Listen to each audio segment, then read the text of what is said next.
Hello everyone, this is Endgame Arts with another boxing and the offline product game review. This is the Persistence Enhanced Edition for the PlayStation 5. To jump right into it, this physical copy here is just a base vanilla version of the game, so the on-disc version is 1.0.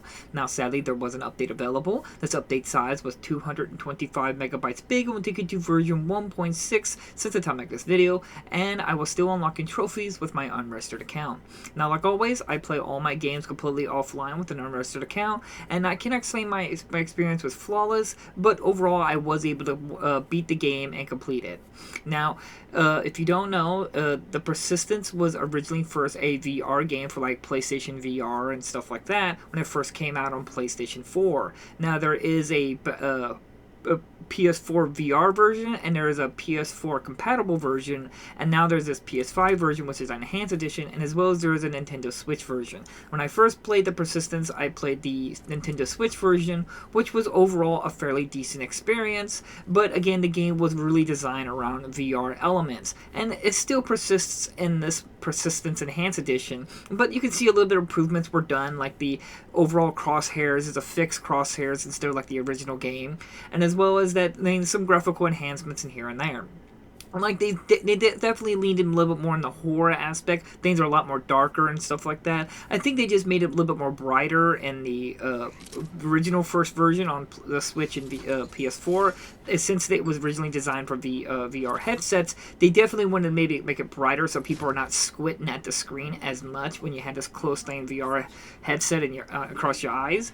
While in this PS5 version, it's more dedicated to just being played like a normal console game. So they probably made a little bit more enhancements, made it a little darker, and a little bit of improvements. And one of those things is ray tracing. Now keep in mind, when you do have the ray tracing enabled on this PS5 version, it does drop the frame rate down to 30 frames per second, but thankfully you can turn off ray tracing, and this will boost the game up to 60 frames per second.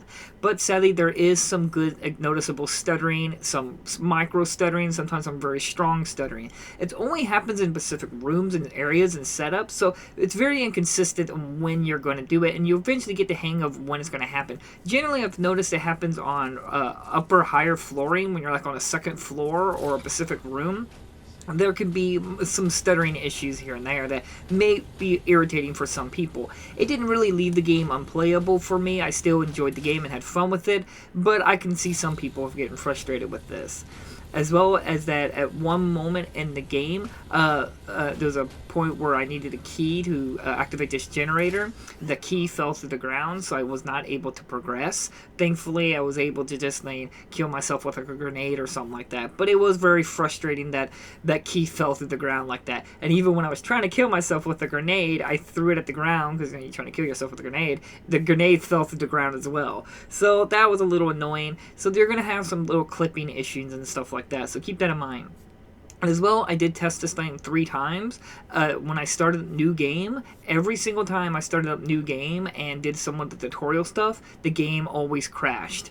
I don't know what it is. I guess there's a certain element at the beginning of the game that causes the game to crash. Thankfully, when it does crash, it doesn't you're soft locked out of the game. Once you reload the game back up, it acts like you've gone through the tutorial and now you're just starting up the game. It is frustrating because that is immersion breaking, that you won't be able to do the tutorial at a comfortable leisure, but thankfully the game isn't too complicated that you can pick up and go, because the game is a roguelike style game, so you persistently die, get stronger until you're able to complete the story. Played it and I relatively enjoyed the game. It is a very fun and interesting style game. I did really enjoy my time with it and replaying it again.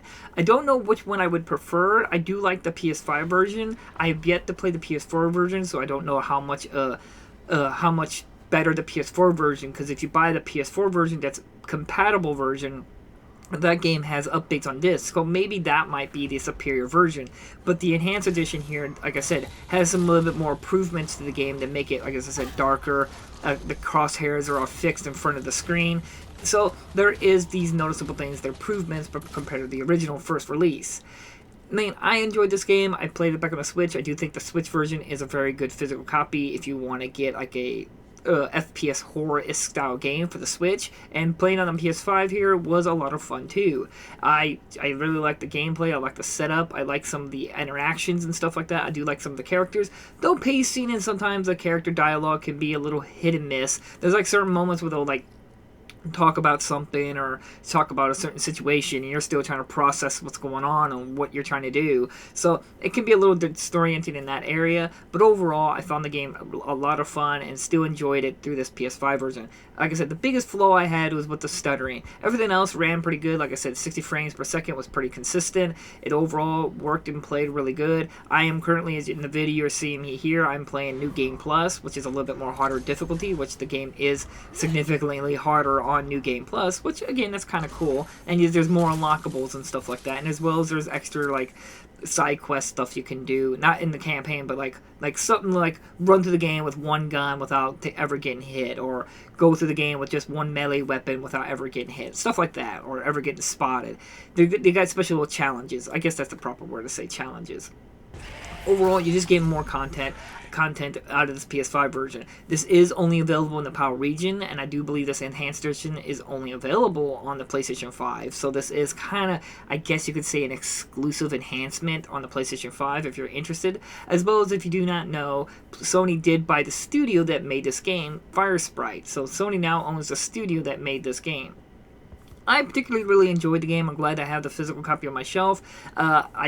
Once I was doing my collection videos, I was playing, came across this game, and I was thinking, like, you know what?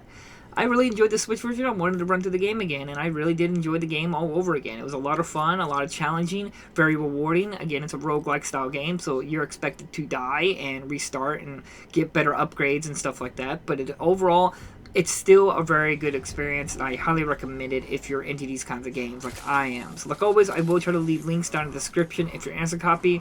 Highly recommend it for it because it's just a fun game. Again, it's only available on the PlayStation 5 for this enhanced edition. I don't know about anything about the PS4 version. I haven't played that one yet, so maybe that will come next. That way I've covered every version of the Persistence. I covered the PS4, PS5, and the Switch version, and I probably will enjoy all three of them. So, in my personal opinion, this is definitely a must pick up if you're into roguelikes, survival horror games, and if you also want to play something that's maybe a little bit different, like the navigation menus and stuff like that work a little bit different, and just overall setup is a bit different as well. But it's got a pretty good atmosphere, gameplay, and just overall design points. So, like always, thank you all so much for watching. I will try to leave links down in the description if you're instant copy. As I said, it's a PAL import, and it's the only way, at the time of this video, is the only way I know you can get a physical copy. So, I definitely think it's well worth it adding to your collection. So again, thank you all so much for watching, and I'll see you guys next unboxing video. Bye bye.